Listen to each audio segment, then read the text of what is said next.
You're looking good. Appreciate it. I want to ask you about a guy, no false expectations, but Laki Tassi. You just, that size. And if I didn't pronounce his name correct, I've heard it pronounced like 3 different ways. Is it Laki Tassi? Laki Tassi. Him and Lecky, I keep getting mixed up. But you look at that kid, for 350 pounds, he looks like a ballerina. I got a little spoiler alert for you. We actually moved him to, whether I should say this or not, but offensive guard. Okay. So he went to the other side, but hopefully we can teach him some defense too. Awesome. He's an athletic big guy, and he's a great kid. Awesome. All right, I'm going to ask you, because when you look at your guys, Adam Butler was important for you to get back. Yeah. And so when you found that out, how excited were you to hear that? I was jacked. He's the point guard. He makes it go. One of the most selfless guys I've been around. You know the history with him. Like I've been in at Miami, but I mean he brings the best out in others as well. So what he's taught everybody, Jonah, I could go through the list. But I've talked to you about this before. I always think about how do the guys affect everybody else in the room. And he's one of those guys. He's a life giver. He's great. Awesome.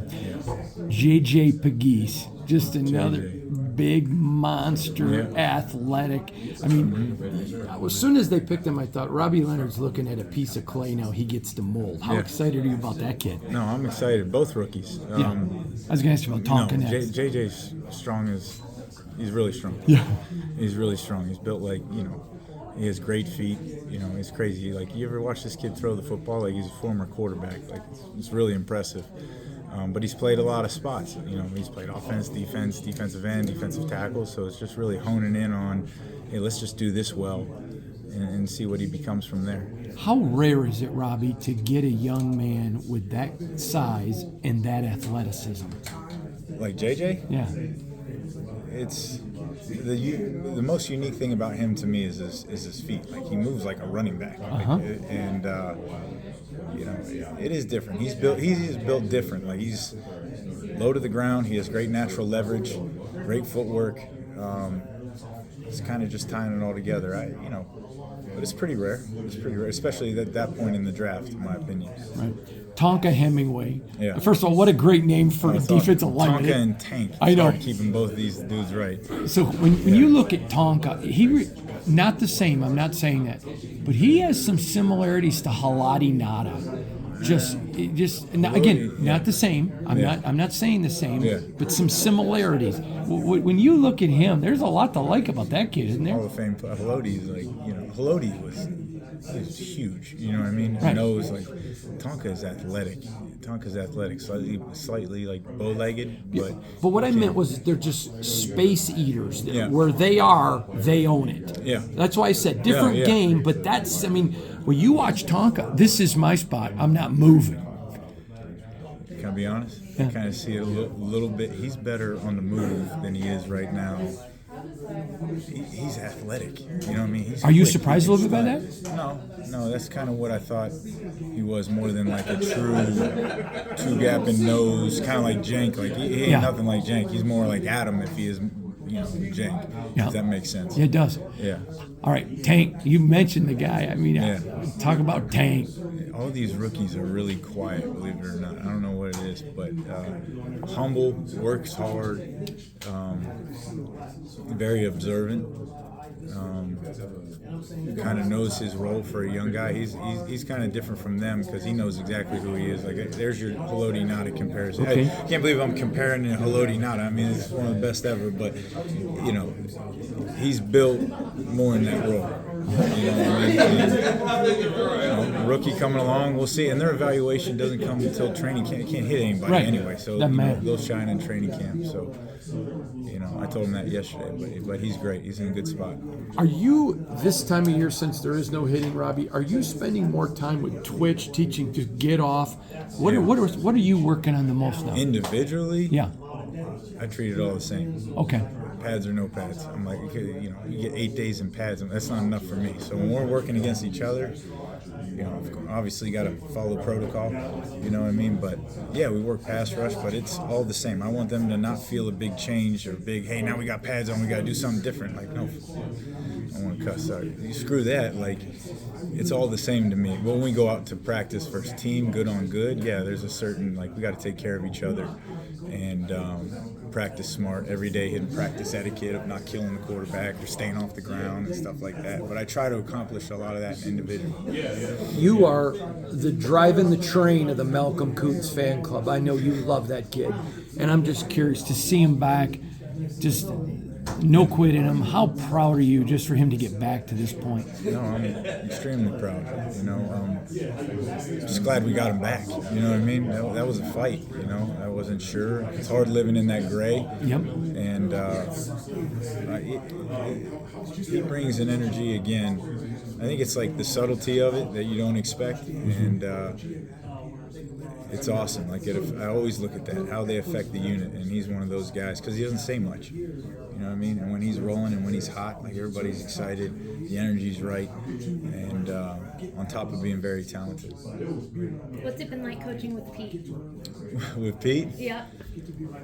Great energy, everything like we've been talking, consistent energy, very involved, always asking questions, probably, why are we doing this? Why challenges everything, just make it fun to come to work, and he wants to be, he wants to win, so like you better know your stuff, you better have a reason as to why you're telling him what you're telling him, why you're coaching. He wants to hear, he's very involved. Yeah. That's probably one of the biggest things to stick out. What are your biggest takeaways, just, football wise, just him being such a defensive mind? What have you been able to kind of pick up from him? Sidebar here, he gave one of the best corners press clinics I've ever heard. He has so much football knowledge. It's like kind of where to start from a back end standpoint, and I think always from that experience, like the vision as a head coach with that experience, like this is what we're trying to accomplish. This is the objective of whatever it may be. Starts with like the principles of how to build a team. You see always compete on there, but like what does that actually mean?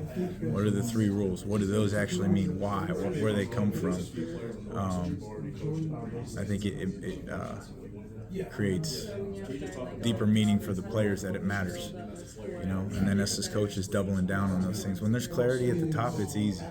You just go into your meeting. I told them my job is to echo the message of the head coach and the coordinator. So I go in there and boom, double down on the same message in my own way. And it's just a lot of fun. It really is. What's it like for you getting to work with Max Crosby every day? Where initially it was just humbling, how to not repeat the same thing I keep saying. It's fun. It's just fun. You feel like you can. He wants to be coached. Easier said than done. There's a lot of guys that don't want to hear the truth. He wants to hear the truth every play, whether he's right or wrong. I say the hardest part of Coach Max Crosby, he wants to be coached that like all eyes are on him at all times. That's his standard. So you have to. I heard one time about coaching Tom Brady, how like prepared you have to be to coach that type of player, and it's the same type of thing with Max. Like you have to go into a meeting, you have to coach Tank, who's a rookie, and JJ, and as well as coach Max to the standard of the detail he's accustomed to. So that's the big difference between college and the NFL. I said, like coaching veteran players and talking to them and making sure they're getting better, and as well as rookies that are just trying to get lined up. How do you coach Max? What do you say to him? What are those? Is it difficult sometimes to pick apart his? I'd say at first, like you got to get to know him, not just as a person. It starts there first, but then you're studying movement, how he moves in situations, and how you can always go deeper. How do you rush on the left? How do you rush on the right? He's only in a right-handed stance on the right.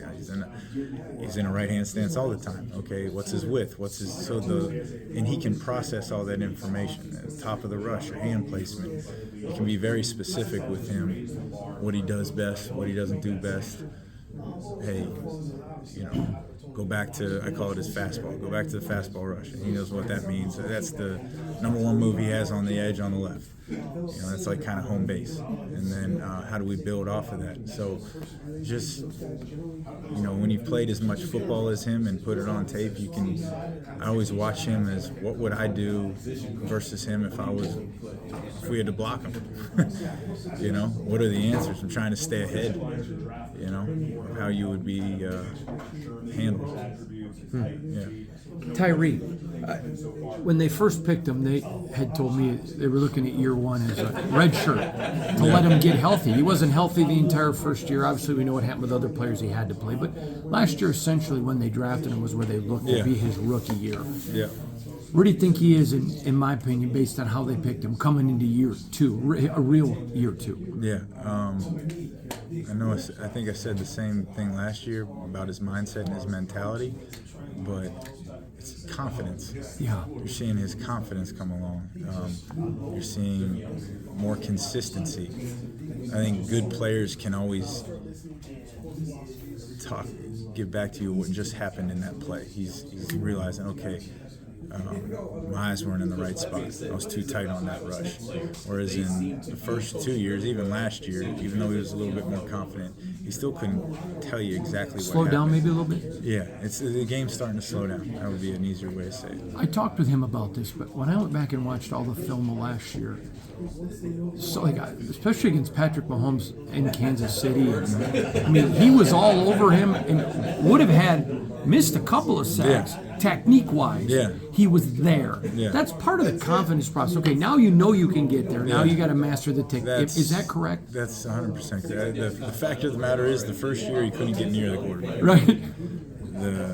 Last year, I think he had 8 missed sacks. We're just talking about a tackle, a finish, eyes in the right place, body control. So he's there. That was just 8 missed tackles. So, he's creating pressure. Now it's about finishing the play. So that's kind of where we want to be, focusing on top of the rush, all the details at the, you're not just focusing on stance and alignment. Charles Snowden. Yeah. I like that kid. And he's easy to like. Yep, good person. Yeah. Every one of us has made mistakes. He's just a good kid, and he's a hard worker. Yeah. What do you see for him, in your opinion? I know you're not the final decision maker, but when he's making a push to make that final 53, what does Robbie Leonard need to see from him? The best version of himself. He's very smart. He's very aware. He embraces doing the jobs, the dirty work jobs. He backs up a lot of spots, and as well as developing as a defensive end. I always tell Snow, it's great you do all these things, but you still need to keep developing as defensive end, a rusher first at the edge, all the basic things of his job. But he's a nice guy to have in the room. I always call him Virginia. He always asks the question that nobody's thinking about. Virginia? I'm like, what is it, Virginia? What is it? You got the smart question. Everybody's like, oh, God, here we go. What Snow got for us today? Go ahead, of course. Is it hard for you to find new ways to challenge Max, or does that kind of come easily in the day-to-day of working with somebody who's hungry to improve a little bit every day? Not really. If anything, it's gotten easier because I know him better going into year 3. I know which buttons to press or like how to. He gets mad if I don't show any of his tapes the other day. So like yesterday, he kind of destroyed practice and was like, "Am I gonna make the tape today?" And I knew what I was doing before practice. I didn't show any of his plays on purpose. So I know how he'll respond. So at first, you're just. Before to coach a guy like that's playing at a high level, you're just trying to fix. I told him when I got here, fix basic things. Let's not hit Russell Wilson on 3rd and 14 and give him a first down. Let's play smart football. And now it's kind of different conversations. So it's almost become a little bit easier because I know how he moves. I know what he does best. Does that answer your question? Yeah. With a guy like Christian as well, I know he's likely hungry to get back out there and be on the field and prove himself with this team. But the recovery process is going to be a longer time than he would want. But when you have somebody like him that's still there to even coach alongside and to help some of the younger guys come along in the season, like what has Christian been as an asset to this team? Ask Jonah Laulu how much he's meant to him. He's starting to move like him. He's starting to hear things on the field like him. Like it's amazing. That's when I say the room is right. Like stuff like that happens, you know. But like Jonah's developing and playing. He's out there playing pretty strong right now, and a lot of that is credit to Christian. It's nice for Jonah as well because he had those reps last season to grow as a player, to get out there in the field. So, like for him, even like I know I keep using that word hungry, but like a lot of these guys, want to make that team, and it's going to be a competitive room for the D-line this year, especially with some vets mixed with some returning guys. You got a guy like Lockie Tassu in the rugby league. Yeah, no doubt. Yeah. It's fun. Yeah. No, it's gonna be very competitive. It's going to be very competitive, especially with the rush groups of like who's the best four out there. That's always the most exciting, right? Like who's the best four that's going to get the quarterback on an obvious pass. John Joyner. John Joyner, yeah. When you look at young kid going to try to do something, what sticks out to you early about him, and what's your first initial? I realize it's only initial. Instinctive, but learning to work like a pro. Humble, need to keep his confidence high. Knows how to play football a little bit. That's kind of my initial. Rooms are different. They all have their own. Every year, it's a different personality. You have a lot of strong, quality men of character in that room. Different personalities, but bedrock men of to lead all these young pups. How big of a blessing is it for you as a coach? Man, I've got all these seasoned guys, the Butlers, the Christians, the Maxes, to lead these young pups and try to make them dogs. Yeah, it's great. It's great. You're always trying to protect the room in that way, have guys at each position that can train the younger guys. We talked about Christian, we talked about Max, even Malcolm. Now it's like developing the other guys, like even Jonah's now a second-year player helping out with JJ and Tonka. So you're just trying to repeat that process over and over. Two questions. First, I'm sorry if you've been asked the first one, but obviously there's a few coaches that were retained, even with the new coaching changes and administration, all that. You being one of them. What does that mean for you as a coach to know that new regime has confidence in you to still be here? Humbling. Like, remember when I was just trying to, we got fired at the Giants like twice. You're like, where's my next job gonna come? It's humbling, man. You want to do a good job. You try not to focus on all the extracurricular of things that happen after the season. You win, there's guys getting promoted. You lose, there's guys getting fired. And so you just try to do. I've done it. The older I've gotten, just focusing on my job, being the best of what I do, and whatever the heck happens. And those are just the results. You know what I mean? Like that's it. It's so. You just don't know. You'll drive yourself crazy every year. Am I staying? Am I leaving? Just try talking to your wife about it. Like she reads the news. And those are tough times. And the more experience I've gotten with this whole shift of coaching, you're like, hey, let's just get through the season, finish strong. You're talking to yourself like you talk to the players. But I love this organization. I love that. I identify it's the Raiders. It's silver and black. It's a little bit of like the outcast, and I think we have a lot of those personalities in our room.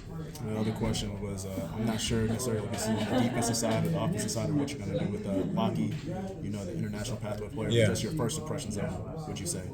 Humongous athlete. That's a great kid. So, but he never played football before. He's trying to figure it out. I apologize if you already answered and I wasn't here, but Coach Carroll said last week that it's been a challenging recovery for Christian Wilkins. How have you seen that recovery process go and how hard he's worked to get back on the field? Yeah, Christian's going to do everything in his power to control what he can. With injuries, I can't give you, hey, he's doing, but he's doing rehab. He's here every day, positive mindset. not a real great answer for you, other than that controlling what he can and working his way back. Well, Pete Carroll has had great defenses over the years. Legion of Boom won a Super Bowl. How does that raise the standard for every coach around him in this defense? It's Pete Carroll, Legion of Boom, the SC. The resume speaks for itself. So I think when he walks in the building, just with his resume, nothing needs to be said. You know what it is. This guy's used to playing a high-level defense. So we're trying to, and that's the expectation. Right. Just in regard to Tyree Wilson, just what are your expectations for him going to this season, and where can he elevate his game? Just want Tyree to focus on himself. He'd be so lost in his own world, being the best version of himself. Not caught up in the results, sacks, pressures, missed sacks. He misses one, who cares? On to the next one. That rebound rate I want consistent. And I firmly believe the results will come for him. But he's got to. Every rush got to be the same. Every rush got to be the same. It can't be emotional. This one I missed that one. Just the consistency, and he's doing that. So your coach, one of the only assistants in here that came from the previous regime, who's seen other regimes in this building, and the big message of this offseason is leaving that in the past and starting something new. Yeah. What has it been like you mentally, just flipping the page and knowing this is a new beginning for the whole franchise and yourself? Don't even know what you're talking about. Don't even know what you're talking about. It's 2025, right? Pete Carroll, we're with the Raiders. We're rolling. I love it. Great. Thank you so much. Yeah.